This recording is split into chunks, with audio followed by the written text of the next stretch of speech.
Hey everyone, welcome back to CryptoCache. Thanks again for joining me here. I hope you're having a fantastic day. Let's take a quick look here again at Bitcoin, see what's going on.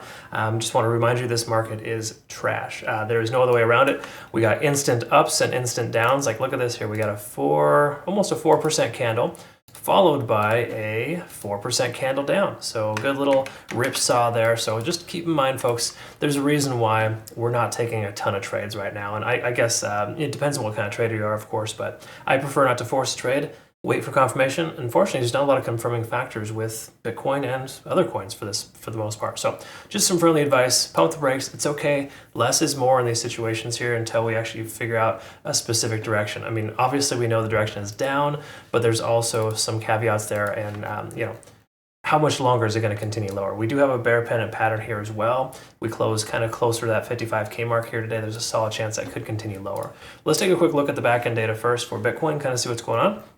We've got some liquidation levels here, just kind of zooming in at about 59,000, upwards of about 60,000. So that low 59K range, there is somewhere in the range of maybe 5 or 6 billion if you kind of count these two massive levels here. Again, the first level is 58.5, 58.5, and then the other is 59.1.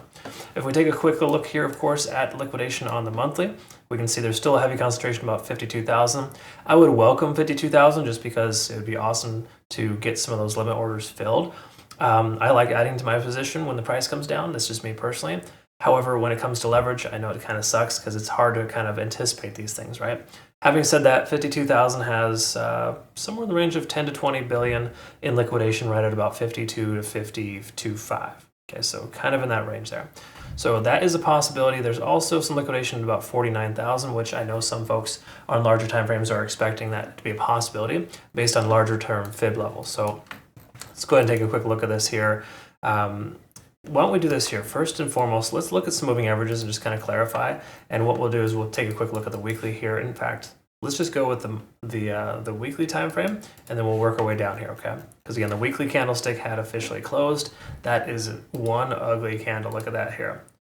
16% correction for Bitcoin in 1 week. That's not a good week, folks.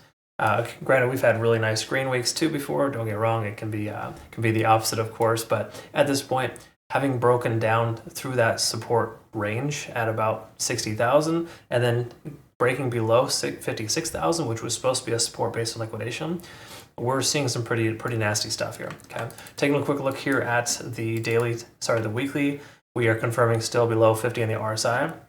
Money flow index is low. Stochastic is starting to swing up though, so my anticipation is that we might actually see some kind of relief, because again, the reason why stochastic's starting to swing up is because we've had roughly 4 weeks worth of trading, 1 month's worth of just bearish divergence, and it's ready to recover. Again, a lot of that's hinged on the fact that we had roughly the same thing. We had about a month's worth of divergence followed by a month of convergence. So the natural ebbs and flows here, it would make more sense for the Bitcoin to increase in value than decrease in value the next few weeks. Okay. Again, that's just based on overall sentiment. That's not an exact science, but I can tell you though that with us being above some of these other moving averages here, that is good, but being under the 20 is not great. Okay, we've been under there for a few weeks now, but generally speaking, we want to be back over the 20-day SMA to have kind of any kind of confidence in taking a long position to break the more recent highs here or all-time highs at 74K. So roughly at this level here, what we're looking at is not a great weekly time frame, but there is some shift in momentum occurring, and we want to kind of respect that. Okay, so having said that, let's quickly look at the daily time frame and work our way down. We can kind of see that we're under the 200-day SMA, right? That 58,500 mark, that 0.5 fib level, that would have been an excellent place to short. I missed my entry, honestly, for our community by just I didn't get triggered for my alert. It was literally $50 off. So unfortunately, we missed our short opportunity leading into the weekend. And earlier last night, I was looking at a potential long, but I didn't want to take the risk. And it bounced up, came up to 57K. Now we're back down to 55. These conditions are truly abysmal. Okay, so there's no other way around it, folks. If you're having trouble trading, it's normal, it's common, and I'm not trying to normalize it rather. But it is very common right now to have difficulty because the market. I mean, as soon as you get some kind of confirmation factor, it just dumps or it'll pump instantly when you're like, oh, I'm going to go short. Is it really a big fake out market right now? So please, please, please, just be careful. I would say definitely low leverage, low position size, but more important, less is more at this point. So to those who want more signals, I get it. I trust me, I'm scanning the market for some good opportunities. And it's like, what do you mean good opportunities? There's tons of them. Look at all the green in the market. Yeah, by the time you get to the market and you analyze things, it's already gone and said and done, right? So please just pump the brakes, folks. It's okay. We'll get through this. It's not a problem. Taking a quick look here at stochastic RSI, it's diverging once more. RSI is at 30. Hypothetically, we generally see a bounce at 30. You could say the same thing here back here as well, though, right? We hit 30 back here and went further down. So it's not a guarantee at all. But generally speaking, we are overextended. We're leading into a support range at 30 on the RSI. That generally tells us that we should see some support in this 55 to 56K range. Having said that, though, the daily time frame does not look good. We're below all moving averages. We still haven't broken above this descending trend ever since we've been descending since 72K. And until we break back above that, we're not in good shape. We need to be over the 20-day SMA at the very least to have any legs to stand on.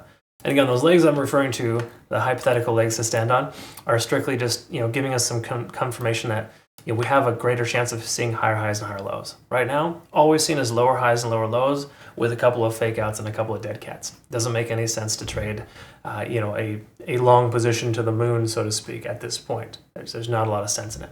Now, granted, we could get lucky and say this is the bottom, right? But I think luck has a lot to do with it, because if you look at this here, there's still a tremendous amount of liquidation on the downside. While we do have some in the 59K range, the way the market's been just behaving lately is just is very, very challenging to interpret and to get ahead of. So just friendly advice, try not to be too optimistic just buying the dip here. I've been buying every dip, don't get wrong, with my spot bag, but that's a different story. That's just me investing in the future, right? It's not buying a high leverage dip and with potential liquidation. There's a different story altogether with that. Okay, so 4-hour time frame, we got rejected off 50 on the RSI. We can see stochastic is swinging up, so we are supposed to continue higher. Have we done that yet? Not really.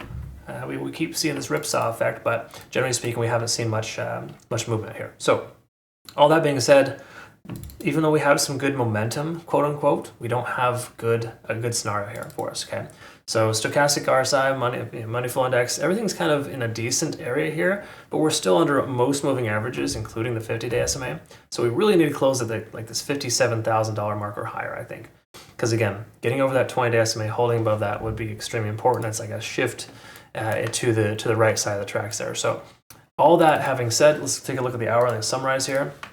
We can see, again, this is just complete nonsense. If you look at the Ichimoku cloud, it doesn't know what to do, right?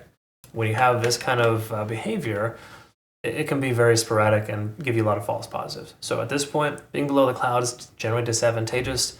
The conversion line is above the baseline. That gives us positive momentum, but the lagging span is kind of free and clear to the downside. So this is just a whole mess of conflicting information telling us nothing at all. Really, it's really just boils down to. Let's take a quick look at our TPO though and kind of see where we're at and just generally understand we have the most amount of volume at two areas, 55,500 and 57,400. So we're kind of in the middle of that range.